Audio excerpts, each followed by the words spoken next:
కాశ్మీర్ ఉగ్రవాద దాడిపై మనందరూ తెలిసిందే. దానిపైన అయితే పాకిస్తాన్ అయితే స్పందించింది.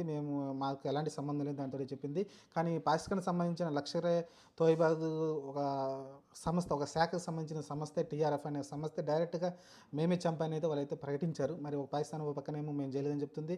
అదే పాకిస్తాన్ చంపించిన ఒక ఉగ్రవాద సంస్థ అయితే మేమే చంపామని అయితే ప్రకటిస్తుంది. కాబట్టి పొంతన లేదు. సరే ఏదేమైనప్పటికైతే చాలా దారుణంగా అయితే ఈ విషయం పరిగణించాలి మనమైతే.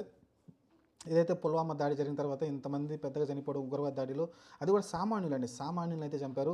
వాళ్ళు కూడా చూడండి మనకు తెలిసిన ఇన్ఫర్మేషన్ ప్రకారం ఏంటంటే నిజంగా అది మనకైతే క్లారిటీ ఇవ్వాల్సి ఉంటుంది కేంద్ర ప్రభుత్వం. అక్కడ ఉన్న ముస్లిం సోదరులని, అక్కడ ఎవరైతే వచ్చారో ముస్లిం సోదరులని పేర్లు అడిగి మరీ చంపారంటండి. పేర్లు మరి అడిగి మరీ చంపారంట. ముస్లిం సోదరులు వాళ్ళ ముస్లిం సోదరులని పేరు ఉందంటే పక్కన పెట్టేస్తున్నారంట. మిగతా పేర్లు అయితే మీకు ఏదైతే హిందువులతోటి మ్యాచ్ అవుతుంటే పేర్లు అలాంటి వాళ్ళని అందరూ చంపేశారంట. ఇది చాలా దారుణం. ఎందుకంటే కొంతమంది ఎవరైతే బతికి బయటకు వచ్చినారు కదా, మన తెలుగు రాష్ట్రాల్లో చాలామంది ఉన్నారు, మిగతా రాష్ట్రాలకు సంబంధించిన చాలామంది బతికి బయటపడ్డారు అక్కడ నుంచి, ఆ టెర్రరిస్ట్ నుంచి. అక్కడ చెప్పిన వాళ్ళు చెప్పింది ఏంటంటే పేర్లు అడిగి మరీ సైడ్ చేస్తున్నారంటే, చంపేస్తున్నారంటే.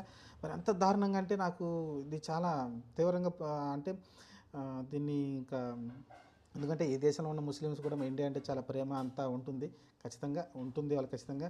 కానీ వాళ్ళు మటుకు అలా ఆలోచించట్లేదు. వాళ్ళు దారుణంగా అయితే హిందువులే మా శత్రువులు అంటే భావి